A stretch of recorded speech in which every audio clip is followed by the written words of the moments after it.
Hello, this is Amer Qureshi. Thank you for joining me for one of my more informal video blogs. Today I want to talk to you about corporate governance, especially in relation to smaller companies and family-owned businesses. Last week I was lucky enough to attend a conference in Pakistan organized by the Pakistan Institute of Corporate Governance, PICG. In that conference, lots of ideas were discussed about corporate governance, how to improve it, how to enhance it, and what are the burning issues. But one of the key points that struck me post the conference was, it's all good for large companies, but how do smaller companies, family-owned businesses, incorporate corporate governance in the way that they run their organizations, in the way they run their business? And that is a big challenge for such companies. So, in this video, I thought I'd give you some tips and advice on what you should do if you happen to be involved with either an SME or a family-owned business. Well, the best place to start is usually with an advisory board. Unlike a formal board, advisory board is there to help guide, coach, and advise the business owners and the stakeholders about things that they could do better, things they could do differently. So an advisory board is a great place to start family-owned businesses. The other thing the advisory board does is brings in some formality, brings in some structure in the way the business is run. It allows the owners of the business to also get expertise from people who've been there, who've done that, and at the same time gets them accustomed to being answerable to someone other than themselves or their own family. So an advisory board is really a good place to start.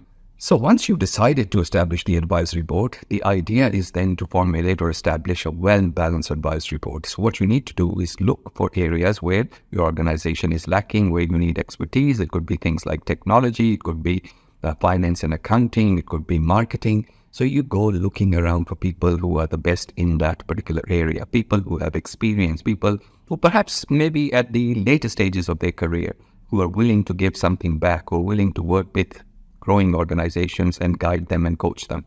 So you identify those people, you have in-depth conversations with them, and also discuss expectations of what you're wanting to establish and what you want from them. And then go about selecting those people. And once those people are on board, then your advisory board needs to start formal meetings with minutes of meetings being taken, action items being acted on. And of course, the CEO or the chairman of the family group or family organization uses these people as a sounding board as well. So an advisory board is a great place to start for small businesses, for family-owned businesses who want to start getting used to the idea of bringing good corporate governance practices into their organization.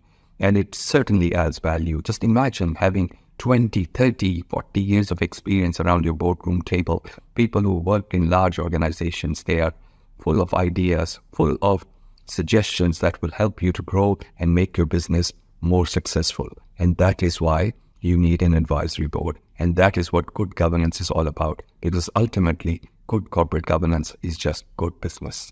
Thank you for joining me. See you next time.